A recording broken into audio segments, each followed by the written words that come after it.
Riley, do you see what day it is? I do. It's March 23rd. 23rd on the day of filming. And that means that spring break is in 3 days. And by the time the people at home are watching this, it's probably already going to be spring break. Oh my gosh, that's so exciting. I wonder how spring break me is feeling. She's probably much more well-rested. I bet. Anyway, what's up, Hills? Welcome back to the second edition of the Pascack Recap. We're your hosts, Deanna Scott and Riley Solomon, sharing everything that's gone on at Hills over the last month since we spoke to you last. And if you're interested in keeping up with more Pascack Hills news, make sure to check out the articles on our Trailblazer website. Okay, now let's get started. At Hills this month, 3 DECA competitors have moved on to compete in the national competition, which is going to be held virtually in the upcoming weeks in April. The 3 qualifiers were senior Alec Boyajian, Larissa Aquaviva, and Mackenzie Blowers. Along with qualifiers for the nationals competition, 3 students also won mini awards from their event. Larissa, Mackenzie, and junior Isabella Ring all took home mini awards. Congrats, everyone. Along with DECA, a lot has been going on with the athletes of Pascack Hills. Senior Emma McNerney scored her 1,000th career point in a game against Ramsey on March 2nd. She is one of 5 Hills girls to ever achieve this goal. Wow, it sounded like such an incredible moment to watch. She achieved this milestone in her basketball career after hitting a step-back three-pointer. Congrats, Emma. With everything that is happening in March, St. Patrick's Day whirled by. It sure did. Many parts of St. Patrick's Day that people know today are a combination of both newer and traditional ideas. For example, eating corned beef on the holiday started when Irish immigrants in America wanted to save money by buying the cheapest meat possible. This just happened to be corned beef. Cabbage and potatoes, which are also in the dish, are traditional food from Ireland. If you're interested in learning more about the history of St. Patrick's Day or about any holiday traditions, check out the Trailblazer Life and Style section to learn more.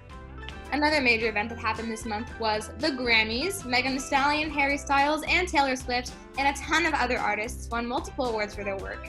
And one record-breaking win was by Beyoncé, who earned her 28th Grammy. This makes her the #1 female artist and 2nd overall to win the most Grammys. Riley, it's finally over. After months of uncertainty from the student body and the hard work and dedication from the selected committee, Pascack Hills and Pascack Valley finally established their new mascots, and they're both great adjustments to the community. Yes! The Pascack Hills student body voted in a landslide decision to replace the Cowboy with the Pascack Hills Broncos earlier this month. Along with this change to Hills, Valley students decided on the Pascack Valley Panthers. It is good that this vote was favored by the majority of both student populations. With a 75% voter turnout from both schools, the Panthers won 68% of the vote and the Broncos won 70%. Which are both overwhelming statistics in my opinion. I agree. I'm so glad the mascots were finally solidified by the Board of Ed earlier this month, and we can finally move forward with our new school mascots. While this month has brought joy and excitement, on March 16th, a deadly shooting near Atlanta, Georgia, resulted in the killing of 8 people, 6 of whom were Asian American women. This tragic event sheds light on the somber increase of hate crimes directed at Asian Americans, which has risen by 150% over the past year. One major reason for this drastic increase is the prejudice and hate caused by COVID-19. Mass shootings in general have been greatly increasing. Just yesterday, 10 people were killed in a grocery store in Boulder, Colorado. The Trailblazer is still awaiting more information on the situation, but we all hold the victims and their families in our thoughts and prayers. Although this year has produced a tremendous amount of tragedy, I think it's also important that we take time to reflect on the times that we've been living in. A year ago today, the state of New Jersey was in a state of emergency. Curfews and restrictions were heavily instilled on, and essential businesses and non-essential businesses were closed. Schools went completely remote, and hospitals were at max capacity with COVID patients. Thanks to the help of some of the efforts of the New Jersey state government and essential workers, New Jersey is experiencing some of the lowest COVID numbers since this summer. The CDC and the New Jersey government are slowly loosening restrictions in schools. Dr. Gunderson announced late last week that the CDC has made the announcement that desks can be moved closer.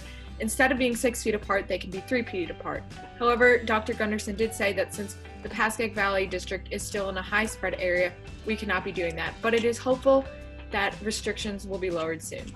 And it's not just schools. Governor Murphy allowed for restaurants, gyms, health clubs, and other recreational facilities to open at 50% capacity as of March 19th.